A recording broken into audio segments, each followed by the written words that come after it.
আসসালামু আলাইকুম ওরহমতুল্লাহি ওবরাকাতুহু নাহমাদুহু ওয়া নুসাল্লি আলা রাসূলিহিল কারীম আম্মা বাদ। আজকে অনার্স ফোর্থ ইয়ারের ছাত্রদের তোমাদেরকে স্বাগত জানাচ্ছি আমার ক্লাসে। আজকে যে ক্লাসটি নিয়ে আমি কয়েকটি ক্লাস এর আগেও আমি আলোচনা করেছি, সেটি হচ্ছে প্রিন্সিপলস অফ হাদিস যে ক্লাসগুলো সেই ধারাবাহিকতায় যা আসছিল তা তোমাদের মোটামুটি বুঝতে হবে যে সহিহ লি গায়রিহি সরি সহিহ লি গায়রিহি সম্পর্কে আমি তোমাদের সাথে আলোচনা করব। তো সেজন্য কিছু আগের কিছু আমি সরি কিছু আলোচনা করার পরে আমি ওইদিকে যাব ইনশাআল্লাহ। তো সেখানে যে ইয়েটি আছে সে অবি কাসরাতে তুরুকিহি ইউসাহহু ওয়া ইন্নামা ইউহকামু লাহু বিসসিহাতি ইনদা তাআদ্দুদি তুরুক লিআন্না লিসসূরাতিল মাজমুআতি কুওয়াতান তুজবিরু তুজবিলুল কাদরা তুজবিরুল তুজবিরুল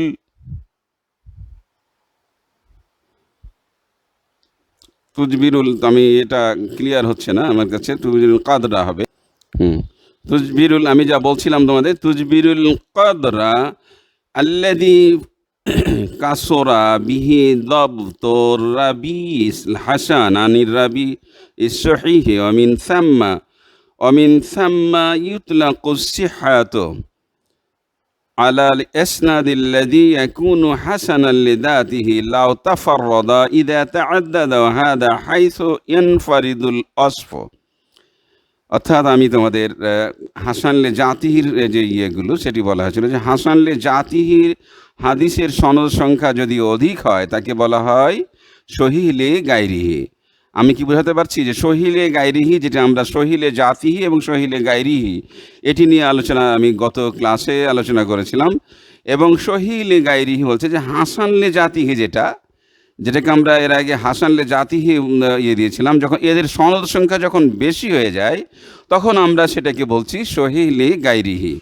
এ ধরনের হাদিসকে সহিহ নামে আখ্যায়িত করার কারণ হচ্ছে যে সামগ্রিক রূপের মাধ্যমে এমন শক্তি অর্জিত হয় যার ফলে সহিহ লে জাতির রাবি অপেক্ষা হাসান লে জাতির রাবির মধ্যে যে ঘাটতি রয়েছে তা পূরণ হয়ে যায়, তার মানে সহির পর্যায়ে চলে যায়।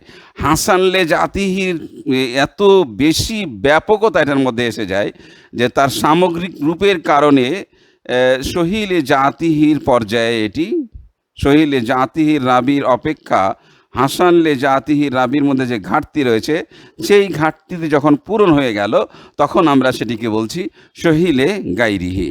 অর্থাৎ আমি আবারও বলি যে এই ধরনের হাদিসকে সহিহ করার কারণ হচ্ছে যে সামগ্রিকভাবে এই সামগ্রিক রূপের জন্য এমন শক্তি অর্জিত হয় যার ফলে সহিহ লে জাতির রাবি অপেক্ষা হাসান লে জাতির রাবি এর মধ্যে যে ঘাটতি আছে সেই ঘাটতিটি পূরণ হয়ে যায়। সে কারণে যে সনদ একক হলে হাসান লে জাতিহি হয়, সেই সেটির একাধিক সনদ থাকলে সেটিকে আমরা বলছি সহিহ বলে সাব্যস্ত করতে। এটা ওই ক্ষেত্রে প্রযোজ্য যেখানে কেবল একটি সিফাত আসে। এরপরে আমরা পরবর্তী স্লাইডে চলে যাই। সেক্ষেত্রে বলা যাচ্ছে যে হাদা হাইসু ইয়ানফারিদুল ওয়াসফ, অর্থাৎ হাদা এবং মুশারুন আলাইহি হলো সহিহ এবং হাসানের পূর্বোক্ত সংজ্ঞা। আল ওয়াসফ দ্বারা বোঝানো হচ্ছে হাদিসুল ওয়াসফ, অর্থাৎ সহিহ বা হাসান সার কথা হলো যে হাদিসের সাথে কেবল একটি সিফাত আসবে। এভাবে যে হাদা হাদিসুন, আমি গত ক্লাসে এগুলো আলোচনার মোটামুটি ছিল তোমাদের, হাজা হাদিসুন বা হাজা হাদিসুন হাসানুন, এক্ষেত্রে দুটো সিফাত এভাবে আসবে না যে হাজা হাদিসুন হাসানুন সহিহুন, এইভাবে আসবে না। তখন সেক্ষেত্রে কেবল সহিহ এবং হাসানের উক্ত সংজ্ঞা প্রযোজ্য হবে। যদি কোনো হাদিস দুটি সিফাত একসাথে আসে এমনভাবে, যেমন আমি বলি যে যদি কোনো হাদিসের দুটি সিফাত একসাথে এমনভাবে আসে যে হাদা হাদিসুন হাসানুন সহিহুন, তাহলে সহিহ এবং হাসান এর দ্বারা ভিন্ন উদ্দেশ্য হবে, যার আলোচনা হবে ইনশাআল্লাহ আগামীতে ইনশাআল্লাহ তোমাদের। এরপরে আমরা সহিলি গায়রি সম্পর্কে একটা তোমাদের ক্লিয়ার একটা সংজ্ঞা দিতে চাচ্ছি। সেটি হচ্ছে আরবিতে সংজ্ঞাটা কেমন করে হবে দেখো। হুয়াল হাসানু লিযাতিহি ইযা তাআদ্দাদাত তুরুকুহু। আমি কি আবার পড়ছি, হুয়াল হাসানু লিযাতিহি ইযা তাআদ্দাদাত তুরুকুহু, অর্থাৎ হাসান লিযাতিহি হাদিস একাধিক সনদে বর্ণিত হলে তাকে আমরা বলছি সহিলি গায়রিহি। অর্থাৎ হাসান লিযাতিহি হাদিসটি যখন একাধিক সনদে বর্ণিত হচ্ছে তখন আমরা সেটিকে বলছি সহিলি গায়রিহি। তাহলে সনদ বেশি হলে হাসান হওয়ার কারণ হচ্ছে যে হাসান লিযাতিহি হাদিসের সনদ বেশি হলে হাদিসটি সহিলি গায়রিহি পর্যায়ে উন্নীত হয়ে যায়। এর কারণ হলো অসংখ্য একাধিক সনদের মধ্যে এমন একটি শক্তি আছে, রাবির মধ্যে কম আয়ত্ত শক্তি থাকায় হাসান লিযাতিহির মধ্যে যে ত্রুটি এবং কমতি লক্ষ্য করা গেছিল বা কমতি আমরা মোটামুটি মনে হচ্ছিল, সেটি কিন্তু পূরণ হয়ে যায় বিশুদ্ধতার ক্ষেত্রে এবং বিশুদ্ধতার পর্যায়ে এটি পৌঁছে যায়। সেজন্য এই ক্ষতিপূরণের কারণে হাসান লিযাতিহিটিকেই হাসান হাদিসটি সহি হয়ে যায় এবং সেটাকে আমরা বলছি সহিলি গায়রিহি, অর্থাৎ অন্যের কারণে এটি সহি হয়েছে। এরপর আমরা পরবর্তী স্লাইডে চলে যাচ্ছি। সেটি হচ্ছে যে কেন আমরা এটিকে সহিলি গায়রিহি বলছি। এটি আমরা একটি এই অনুবাদের মধ্যে আছে সেটি নিয়ে আলোচনা করি। সেটি হচ্ছে এই জাতীয় হাদিস সহি হলেও যেহেতু তার নিজস্ব শক্তি বলে হয় না, বরং অন্যের কারণে অর্থাৎ সনদের আধিক্যের কারণে এটি হচ্ছে, তাই তাকে আমরা সহিলি গায়রিহি বলছি। তাহলে আমাদের কাছে ক্লিয়ার যে এটা কেন হচ্ছে, যে নিজের কারণে সহি হচ্ছে না, নিজের শক্তি বলে না, বরং অন্যের কারণে একাধিক সনদের আধিক্যের কারণে এটি সহি হয়ে যাচ্ছে। এই জন্য আমরা বলছি ওই যে কারণে আমরা এটি সহি হলো সেই কারণে আমরা এটিকে বলছি সহিলি গায়রিহি। এখন আমরা আসি যে সহিলি গায়রিহি এই হাদিসগুলোর হুকুমগুলো কোন পর্যায়ে পড়বে। আমি তোমাদেরকে এখন ক্লিয়ার করব যে সহিলি গায়রিহির হুকুমগুলো কেমন এবং সেটি কিভাবে আমাদের কাছে দলিলযোগ্য হবে কি হবে না, এটি আমরা আমলযোগ্য হবে কি হবে না, এই বিষয়গুলো নিয়ে একটু ক্লিয়ার করব। তাহলে আমরা এখন হুকুমের পর্যায়ে চলে যাচ্ছি যে সহিলি গায়রিহির হুকুমগুলো কি। সেটি হচ্ছে সহিলি জাতিহির মতো সহিলি গায়রিহিও দলিলযোগ্য। আমি আবারও বলি, সহিলি জাতিহি যেমন গ্রহণযোগ্য আমলযোগ্য, ঠিক তেমনিভাবে সহিলি গায়রিহিও কি হচ্ছে একইভাবে সহিলি গায়রিহিও দলিলযোগ্য বা আমলযোগ্য। আর এই ক্ষেত্রে একটি তফাৎ হচ্ছে যে অবশ্য যদি এর মধ্যে অর্থাৎ সহিলি জাতিহি এবং সহিলি গায়রিহির মধ্যে যদি বিরোধ এসে যায়, কোনো তারুজ এসে যায় হাদিসের মধ্যে, তাহলে আমরা সেটিকে হাসান লিযাতিহি হাসান লিগায়রির উপর অগ্রাধিকার পাবে এবং সহিলি জাতিহি এর পরবর্তী স্তরে থাকবে। তাহলে আমরা যখন তারুজ দফা করব, তার মানে তারুজ যদি নিরসন করতে চাই, তাহলে সেক্ষেত্রে সহিলি গায়রিহি হাদিস হাসান লিযাতিহি ও হাসান লিগায়রির উপর অগ্রাধিকার পাবে এবং সহিলি জাতির পরবর্তীর স্তরে এগুলো চলে আসবে, অর্থাৎ হাসান লিযাতিহি হাসান লিগায়রিহি এটা এর পর্যায়ে চলে আসবে। তাহলে আমাদের কাছে ক্লিয়ার হলো হুকুমটি কি, যে সহিলি জাতিহির মতো সহিলি গায়রিহিটা গ্রহণযোগ্য এবং যদি কোনো কারণে হাসান লিগায়রিহির সাথে এগুলোর বিরোধ হয় বা হাসান লিযাতিহির সাথে বিরোধ হয়, দুই ধরনের হাদিসের সনদের মধ্যে যদি দেখি একটি হাসান লিযাতিহি আর হাসান লিগায়রি একটা সহিলি গায়রিহি, তাহলে ডেফিনেটলি আমাদেরকে দ্বন্দ্ব নিরসনের জন্য অবশ্যই আমাদেরকে অগ্রাধিকার দিতে হবে সহিলি গায়রিহিকে। এটি হচ্ছে আমাদের মোটামুটি সহিলি গায়রিহির হুকুমের মধ্যে আমাদের পড়ল। এখন আমরা দেখি যে সহিলি গায়রিহির কয়েকটি উদাহরণ, যেটি আমি গত ক্লাসে আরেকবার আলোচনা করেছিলাম, সেটি আমি আবার বলছি। সেটি হচ্ছে যে মুহাম্মদ ইবনে আমর ইবনে আলকামা আন আবি সালামাহ আন আবি হুরায়রা রাদিয়াল্লাহু তাআলা আনহু আন্না রাসূলুল্লাহ সাল্লাল্লাহু আলাইহি ওয়াসাল্লাম قال لولا أن أشق على أمتي لأمرتهم بالسواك عند كل صلاة। আমি তোমাদেরকে এটি একটি হাদিস যেটি আমরা খুব বহুল প্রচলিত হাদিস, তোমরা সবাই জানো যে রাসূল আকরাম সাল্লাল্লাহু আলাইহি সাল্লাম একটি হাদিস যেটি বলেছেন সেটি হচ্ছে যে যদি আমাদের উম্মতের উপর এটি কঠিন না হতো তাহলে আমি অবশ্যই প্রত্যেক নামাজে আমি, অর্থাৎ আমরা বলি যে এন্দাকুল্লা উজুইন, প্রত্যেক নামাজের আগে অজুতে, আবার কেউ কেউ বলেন যে নামাজের আগেই করেন, কেউ কেউ, এটি মতভেদ আছে। যাই হোক, আমরা এই বিষয়টি সেইভাবে চলে যাচ্ছি যে তাহলে তখন আমরা কি করব, যে রাসূলুল্লাহ সাল্লাল্লাহু আলাইহি সাল্লাম আমাদেরকে ইরশাদ করেছেন যে যদি আমাদের কাছে কঠিন না হতো তাহলে সরি, অবশ্যই আমি প্রত্যেকটা নামাজের আগে আমি মেশওয়াক করার কথা বলতাম। যাই হোক, এটি এই হুরায়রা রাদিয়াল্লাহু তাআলার হাদিসটি সহিহে গায়রিহি, কারণ হচ্ছে এই হাদিসটি অনেক সনদে বর্ণিত। অবশ্য মুহাম্মদ ইবনে আমর ব্যতীত অন্যান্য সনদের হাদিসটি বুখারী ও মুসলিমে রয়েছে, এজন্য এই হাদিসটি সহিহে গায়রিহি হবে কেবল মুহাম্মদ ইবনে আমরের সনদে। তো যাই হোক, এগুলো তোমরা বুঝতে পারছো যে কেন সহিহে গায়রিহি হলো। এখন আমি আরেকটু ক্লিয়ার করি, সহিহে গায়রিহি ও হাসান লে জাতির মধ্যে পার্থক্যটা কি হতে পারে। সেটি হচ্ছে সহিহে গায়রিহির মধ্যে সনদ অনেক একাধিক হয়, আর হাসান লে জাতির মধ্যে সনদ হয় একটি। এটি হচ্ছে মূল পার্থক্য। তাহলে সহিহে গায়রিহির মধ্যে সনদ থাকবে অনেক, আর হাসান লি জাতির মধ্যে সনদ থাকবে মাত্র একটি। এরকমটি ক্ষেত্রে আমরা এটার মধ্যে পার্থক্য করব, অর্থাৎ সহিহে গায়রিহি বা হাসান লে জাতির মধ্যে সহিহে গায়রির মধ্যে সনদ থাকবে অনেক, আর সহিহে গায়রি হাসান লে গায়রির মধ্যে জাতিহির মধ্যে সনদ থাকবে মাত্র একটি।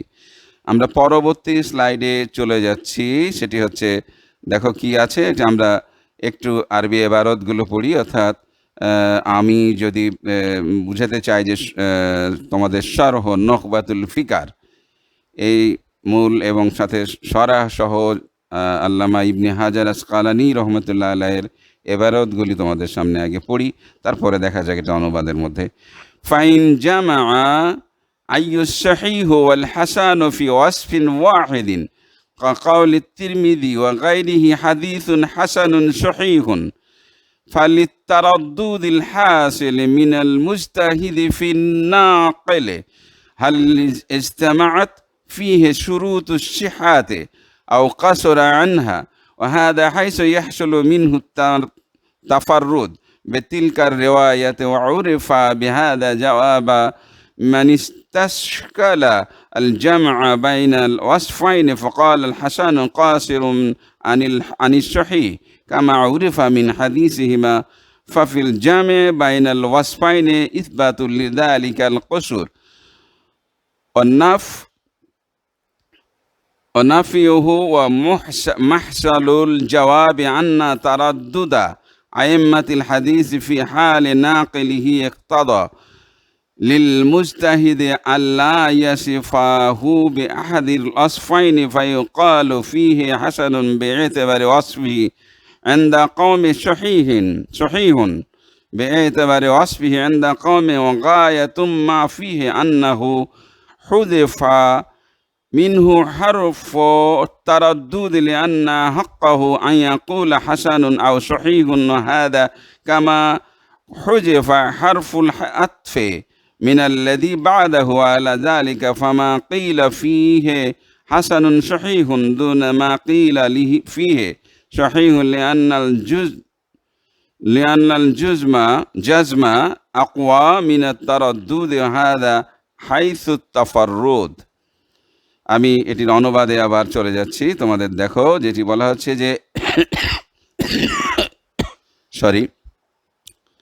যদি একই হাদিসের ক্ষেত্রে সহিহ এবং হাসান উভয় বিশেষণ প্রয়োগ করা হয়, যেমন ইমাম তিরমিজি প্রমুখের উন্মুক্তি যিনি আছেন যে কি বলছেন যে হাদিসুন হাসানুন সহিহুন, তাহলে এটা হবে রাবির ব্যাপারে মুহাদ্দিসের মুজতাহিদের এই সন্দেহ সৃষ্টি হওয়ার কারণে যে রাবির মধ্যে বিশুদ্ধতার শর্তাবলী আছে নাকি সে ব্যাপারে ত্রুটি বা কমতি রয়েছে, এই ব্যাখ্যা ও হাদিসের ক্ষেত্রে প্রযোজ্য হবে যার সনদ মাত্র একটি, আর যার সনদ অনেক তার জবাব সামনে আসছে।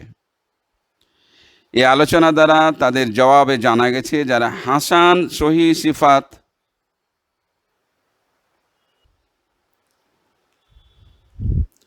তাহলে আমরা যে এই বিষয়গুলি বোঝা আমাদের যাচ্ছে আলোচনার মাধ্যমে আমরা জানতে পারি। যদি সহি সিফাত দ্বয় একত্রিত হওয়াকে জটিল ও কঠিন মনে করেন, প্রশ্ন ছিল বলেন যে সঙ্গে আলোকে হাসান সহি থেকে নিম্নমানে, তাহলে দুটি সিফাত যেখানে একত্রিত হয় কিভাবে? দুটি সিফাত একত্রিত হওয়ার অর্থ হলো হাসান হওয়া রাবির আয়ত্তগত ত্রুটিকে সাব্যস্ত করা এবং সহি হিসাবে ওই ত্রুটিকে নাকচ করা, আর একই সাথে এটা অসম্ভব। জবাবে আমরা বলতে পারি যে হাদিসের রাবির মধ্যে মুহাদ্দিস গুণের সন্দেহ দ্বিধাদ্বন্দ্বে ভোগাটা মুস্তাহিদের জন্য দাবি করে যে তিনি উক্ত হাদিসের দুই সেফাতের একটি সেফাত আনবেন না, দুই সেফাতের একটি সেফাত আনবেন না, বরং এভাবে বলবেন যে রাবির মধ্যে হাসান এর সেফাত থাকায় এক দলের মতে হাদিসটি হাসান, আর রাবির মধ্যে সহি এর সেফাত থাকায় আরেক দলের মতে হাদিসটি সহি, এরকম করে বুঝাবেন। যাই হোক, আমরা অনুবাদটি দেখলাম। আমরা পরবর্তী স্লাইডে চলে যাই। সেখানে বলা হচ্ছে যে বেশির ক্ষেত্রে বেশি, এক্ষেত্রে এক দলের ইন্নামা জারহিন ও তাআদিল কাছে হাসান এবং অপর দলের কাছে সহি, এই ব্যাখ্যার ক্ষেত্রে হাসান সহি থেকে জারহ তারাদ্দুদ তথা আও ফেলে দেওয়া হয়েছে, এটা বলা হচ্ছে যেটা আওকে হজব করা হয়েছে।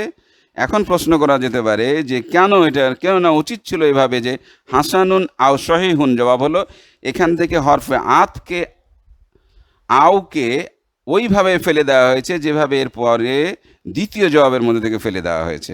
অর্থাৎ এই জবাব ভিত্তিতে হাদিসের বেলায় যা হাসানুন সহিহুন বলা হয়, যা মর্যাদাগতভাবে নিম্ন পর্যায়ের হবে, এই হাদিসের থেকে যার ব্যাপারে শুধু সহি বলা হয়েছে, কেননা দ্বিধার সাথে প্রয়োগকৃত বিশ্লেষণের চেয়ে দৃঢ়তার সাথে ব্যবহৃত বিশ্লেষণটি অধিক শক্তিশালী, এটা সনদ এককের দিক দিয়ে। তাহলে আমরা মোটামুটিভাবে বুঝতে পারলাম যে এটি কি হচ্ছে, এই অনুবাদটি আমাদের কাছে। আমি আর এটা নিয়ে তোমরা সবাই করলেই বুঝতে পারবা যে আসলে সহি এবং ইমাম তিরমিজি রহমতুল্লাহ আলাইহি কেন বলেছেন এবং কি করেছেন, এবং হাসান সহি কখন একটি কখন দুইটি হলে শেফাত হলে কী হবে, এগুলো নিয়ে আলোচনা হলো। আমরা পরবর্তী স্লাইডে চলে যাই। সেখানে বলা হচ্ছে ওয়াহাদা হাইসুত তাফাররুদ ওয়াহাদাল জবাব, অর্থাৎ সম্মানিত লেখক হাফিজ ইবনে হাজার আসকানি রহমতুল্লাহ আলাইহি হাদিসের দুই শেফাত তথা সহি এবং হাসান একত্রিত হওয়ার ব্যাপারে যে জবাব প্রদান করেছেন তা কেবলমাত্র ওই হাদিসের ক্ষেত্রে প্রযোজ্য যার সনদ মাত্র একটি, আর যার সনদ দুই বা ততোধিক সেই ক্ষেত্রে একত্রে দুই শেফাত ব্যবহারের জবাব সামনে তিনি উল্লেখ করবেন। এখন প্রথম প্রশ্ন এবং তার উত্তর দেওয়া হচ্ছে, সেটি হচ্ছে কি, হাদিসের শেফাত একই সাথে হাসানুন সহি আনায় ইমাম তিরমিজি রহমতুল্লাহর উপর দুটি প্রশ্ন উঠে গেল। সেটি প্রথম প্রশ্নটি হলো, কেউ প্রশ্ন করেন যে একই হাদিসের সাথে দুটি শেফাত আনা এইভাবে বলা হয় যে হাজা হাদিসুন হাসানুন সহিহুন, যেমনটি ইমাম তিরমিজি রহমতুল্লাহ আলাইহি, হজরত আলী ইবনে মাদিনী রহমতুল্লাহ আলাইহি, হজরত ইয়াকুব ইবনে আবি সাইবা রহমতুল্লাহ আলাইহি করেছেন। এটা হলো যেমনি জটিল তেমন মুশকিলও বটে। কারণ হলো কোনো হাদিসকে হাসান বলার অর্থ হলো হাদিসটির রাবির, যিনি রেওয়ায়াত করছেন তার আয়ত্ত শক্তিটা একটু কম।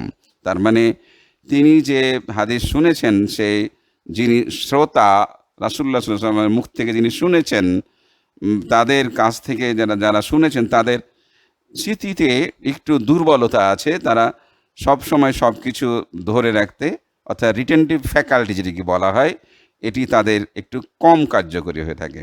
সেজন্য এই কথাটি বলা হয়েছে। পুনরায় ওই হাদিসকে সহি বলার অর্থ হলো রাবির আয়ত্ত শক্তি মোটেও কম নয়।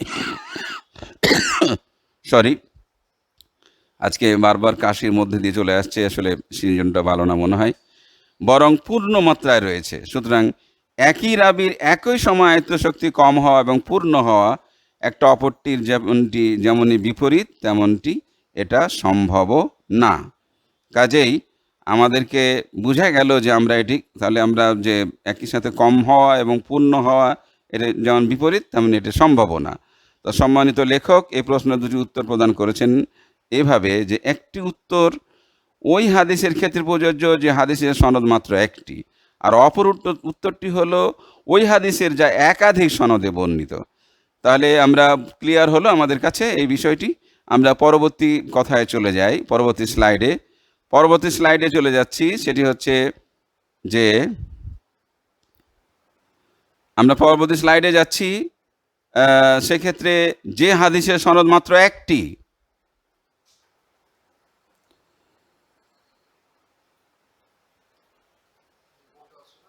যে হাদিস সে হাদিসের সিফাত একসাথে দুটো এনে এইভাবে বলা যায় যে হাজা হাদিসুন হাসানুন সহিহুন। এক্ষেত্রে লেখকের উত্তর নিম্নরূপ যে রাবি বিশেষজ্ঞ ওলামায়ে কেরামের মতান্তর হতে এটা সৃষ্টি হয়েছে। অর্থাৎ রাবি বিশেষজ্ঞগণ এই ব্যাপারে একমত হতে পারেননি যে এই হাদিস, অর্থাৎ রাবিকে নিয়ে যারা বিশেষজ্ঞ অর্থাৎ রাবিকে যারা গবেষণা করেন, এদের মধ্যে ওনারা যারা বিশেষজ্ঞগণ যারা রয়েছেন, অর্থাৎ আসমাউর রেজাল নিয়ে যারা গবেষণা করেন, তারা অর্থাৎ রাবিদের বিভিন্ন ত্রুটি বিচ্যুতি কে কেমন শেখা এগুলো নিয়ে যারা গবেষণা করেন, তারা এই ব্যাপারটাতে একমত হতে পারেননি যে এ হাদিসে রাবির মধ্যে সহিহের সত্য বিদ্যমান নাকি হাসানের সত্য বিদ্যমান। এটি হচ্ছে তারা কোনো সময় একমত হতে পারেনি। এই জন্যই তারা এই প্রশ্নগুলো উত্থাপন করেছেন। কেউ হাসানের সত্য বিদ্যমান বলেছেন, কেউ বলেছেন সহির সত্য বিদ্যমান। তাদের এই ধরনের ইখতিলাফের কারণে ইমাম তিরমিজি প্রমুখ মুহাদ্দিস হাদিসের হুকুম লাগাতে গিয়ে দোটানায় পড়েছেন। যারা রাবির মধ্যে হাসানের সত্য রয়েছে বলে উল্লেখ করেছেন, তাদের অনুকরণে হাদিসটি হাসান বলতে হয়। আবার যারা রাবির মধ্যে সহি হওয়ার সত্য বিদ্যমান বলেছেন, তাদের অনুসরণে হাদিসটিকে সহি বলতে হয়। এর মধ্যে হতে একটি কি অপরটির উপর প্রাধান্য দানেরও কোনো কারণ নেই। এমত অবস্থায় তারা শেষমেশ উভয় উক্তি অনকল করে দেয়া ভালো মনে করেছেন যে কি বলেছেন, হাসানুন ইনদা কওমিন, অর্থাৎ এক দলের মতে হাদিসটি হাসান, আর সহিহুন ইনদা কওমিন অর্থাৎ আরেক দলের মতে আরেকটু ব্যাখ্যা করে বলছেন যে আরেকটার মধ্যে এটা হচ্ছে সহি। অর্থাৎ রাবির হুকুমের ক্ষেত্রে যে সন্দেহ রাবি বিশেষজ্ঞ ওলামায়ে কেরাম হতে সৃষ্টি হয়েছে, তা মুহাদ্দিসগণ কি করেছেন, হাজা হাদিসুন হাসান সহিহুন বলে তুলে ধরেছেন। এটি হচ্ছে সন্দেহগুলোকে এইভাবে তুলে ধরেছে। অর্থাৎ আমরা সবাই নিজ নিজ দায়িত্ব থেকে একটু একটু করে সবাই মোটামুটি চলে যেতে চাই, এই জন্য এই বিষয়গুলো তুলে ধরা হয়েছে। আমরা পরবর্তী স্লাইডে চলে যাচ্ছি। এই যাওয়ার ভিত্তিতে যে হাদিসের ব্যাপারে হাজা হাদিসুন হাসানুন সহিহুন বলা হয়েছে, তাই ওই হাদিসের তুলনায় মর্যাদা নিম্ন স্তরে হয়ে হবে, যার ব্যাপারে হাজা হাদিসুন সহিহুন একটা বলা হয়েছে। অর্থাৎ যে হাদিসের ব্যাপারে হাজা হাদিসুন সহিহুন বলা হয়েছে, সহি হয়েছে তার হওয়া নিশ্চিত। কিন্তু যে হাদিসের ব্যাপারে হাজা হাদিসুন হাসানুন সহিহুন বলা হয়েছে, তার সহি হওয়াটা একটু সন্দেহপূর্ণ। কারণ ওইটা যখন প্রথমেই উনি বলে দিয়েছেন এক কথায়, তার মানে এটা সহি হওয়াটা নিশ্চিত। আর যখন উনি হাসানুন সহিহুন বলেন একাধিক কথা বলেছেন, তখন এটি মনে হচ্ছে তাদের কাছে এটি সহি হওয়াটা সন্দেহজনক। এর মূল নীতি হলো আল জাজমু আকওয়া মিনাত তারাদ্দুদ, অর্থাৎ নিশ্চিত সন্দেহপূর্ণ হতে অধিক শক্তিশালী। নিশ্চিতটা যখন উনি নিশ্চিত করে বলে দিয়েছেন হাদিসুন হাসান হাদিসুন সহি, তখন পরবর্তী হাদিসুন সহিহুন হাসানুন সহিহুন বলে তার মনের মধ্যে একটু খটকা তৈরি হয়েছে। এটি বোঝাতে যাচ্ছেন। অর্থাৎ উনি বোঝাতে যাচ্ছেন আল জাজ যে নিশ্চিতটা সন্দেহপূর্ণ হতে অধিক শক্তিশালী। যেটা নিশ্চিত সেটা সন্দেহপূর্ণ জায়গা থেকে, অর্থাৎ আমরা কোনোটা বিষয়ের মধ্যে যদি সন্দেহ দেখি, তার থেকে যদি কনফার্ম নিজের মধ্যে আমাদের একটি কনফিডেন্স থাকে, তাহলে কনফিডেন্সটা যেখানে সন্দেহ আছে সেটার চেয়ে বেশি শক্তিশালী। অবশ্য হাসানুন সহিহুন হাসান সহি বিশিষ্ট হাদিস ওই হাদিসের উপর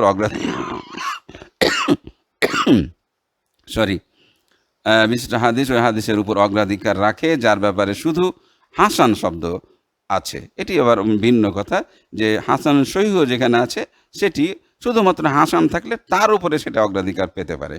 আমরা পরবর্তী স্লাইডে ইনশাল্লাহ চলে যাচ্ছি। এটি আরেকটি বিষয় নিয়ে আলোচনা। আমি কি তোমাদের আজকে মোটামুটি মনে হয়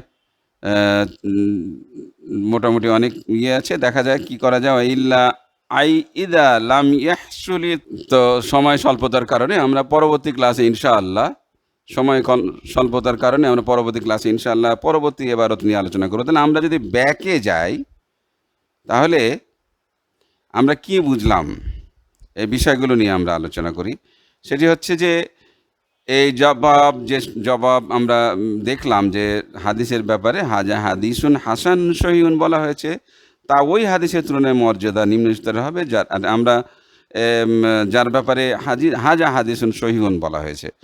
এখন আমি তোমাদেরকে বোঝাতে চাচ্ছি যে মানে কোনো ক্ষেত্রে যদি কোনো মর্যাদাগত দিক থেকে অথবা তারুজের দিক থেকে কোনো কারণে যদি এটিকে ইয়ে করা হয়, তাহলে সেটিকে আমরা পরবর্তী ইয়েতে নিয়ে যেতে পারবো। তাহলে আমরা বলবো যে হাজা হাদিসুন হাসানুন সহিহ বলা হয়েছে যেখানে, তা ওই হাদিসের তুলনায় মর্যাদা নিম্ন স্তরের হবে যার ব্যাপারে হাজা হাদিসুন সহিহুন বলা হয়েছে। এটা কি তোমাদের কাছে ক্লিয়ার হলো? সেটি হচ্ছে যে যেখানে বলছেন উনি যে হাজা হাদিসুন হাসানুন সহিহুন, তার মানে তার মনের মধ্যে একটি সন্দেহ কাজ করছে। তিনি এই জন্য বলছেন হাজা হাদিসুন হাসানুন সহিহুন, তার মানে তার মনের মধ্যে একটি সন্দেহ কাজ করেছে। যেখানে বলছেন হাজা হাদিসুন সহিহুন, তার মানে পরবর্তী পর্যায়ে তিনি বলছেন, পরবর্তী যেটা দেখা যাচ্ছে যে হাজা হাদিসুন সহিহুন, যে এটা ওই হাদিসের তুলনায় নিয়ম অনুসারে হবে যার ব্যাপারে শুধু একটা বলে হাদিসুন সহিহুন বলে যিনি কনফার্ম করে দিয়েছেন।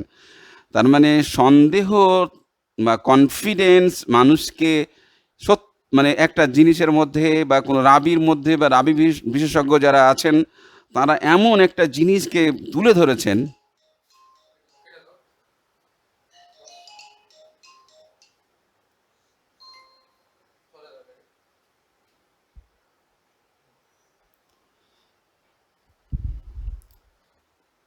তো যেটা বলছিলাম আমি যে তাহলে সেটি বুঝতে হবে যে তাহলে আমরা ওই যে আমি আবার ব্যাপারটা বোঝাতে যাচ্ছি যে যদি রাবি ব্যাপারে সন্দেহ না থেকে এবং কনফিডেন্স থেকে থেকে যদি বলে থাকেন যে হাদিসুন সহিহুন, তাহলে পরবর্তী যেটা হাদিসুন হাসানুন সহিহুন বলা হচ্ছে সেটার চেয়ে সেটি অগ্রাধিকার পাবে। অর্থাৎ এখানে বলা হচ্ছে যে মূলনীতিটা হচ্ছে যে আল জাজমো আকওয়া মিনাত তারাদ্দুদ, ঠিক আছে? অর্থাৎ নিশ্চিত সন্দেহপূর্ণ হতে নিশ্চিতটা যেটা কনফিডেন্ট যেটার মধ্যে আছে সেটা হচ্ছে অধিক শক্তিশালী। যেটা সন্দেহ থাকবে সেটা যেটার মধ্যে একটি সন্দেহ আছে সেটার মধ্যে অধিক শক্তিশালী। তো যাই হোক, মাঝখানে আমাদের বিভিন্ন রকম কল এসে যাচ্ছে যার কারণে তোমাদের একটু ডিস্টার্ব হচ্ছে। যাই হোক, তা আমি তোমাদেরকে এই বিষয়টি ক্লিয়ার করতে পারলাম এবং তোমরা আশা করছি যে বিষয়গুলো বুঝছো। যে তাহলে একটা যেটা কনফিডেন্টলি হাদিসের রাবি সম্পর্কে কনফিডেন্ট হয়ে ইমাম তিরমিজি রহমতুল্লাহ মনে করেন যে লিখে ফেলেছেন হাদিসুন হাসানুন সহিহুন, হাজা হাদিসুন সহিহুন, তাহলে এই হাদিসটি অবশ্যই তার কাছে বেশি গ্রহণযোগ্য, যেটি বলছে হাদিসুন হাসানুন সহিহুন, তার মানে ওটার মধ্যে তার একটু সন্দেহ আছে। এটি হচ্ছে মূল কথা।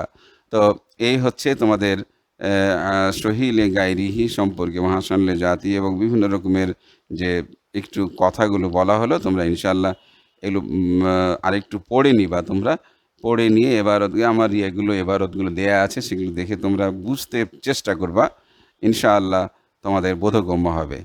তো ততদিনে তোমরা ভালো থাকো, ভালো করে তোমরা তোমাদের পরীক্ষার প্রস্তুতি নাও। তোমাদের মনে হয় যে আমরা আশা করছি যে তোমাদের পরবর্তীতে হয়তোবা তোমাদের এই মাসের মধ্যে আরেকটি তোমাদের আমরা কোর্স নিতে যাব হয়তো। তো সেই ক্ষেত্রে এবং আগামী মাস থেকে তোমাদের পরীক্ষা শুরু হয়ে যেতে পারে। খুব তাড়া চলছে এবং খুব দ্রুত তার সাথে কাজগুলো হচ্ছে। ইনশাআল্লাহ তোমরা এই বিষয়গুলো ভালো করে পড়াশোনা করো, আগামীতে ইনশাআল্লাহ তোমরা ভালো থাকো এই আশাবাদ ব্যক্ত করে, সবার জন্য দোয়া করে এবং সবার কাছে দোয়া চেয়ে আজকে আমরা শেষ করছি। সবাই ভালো থাকো। আল্লাহ হাফেজ।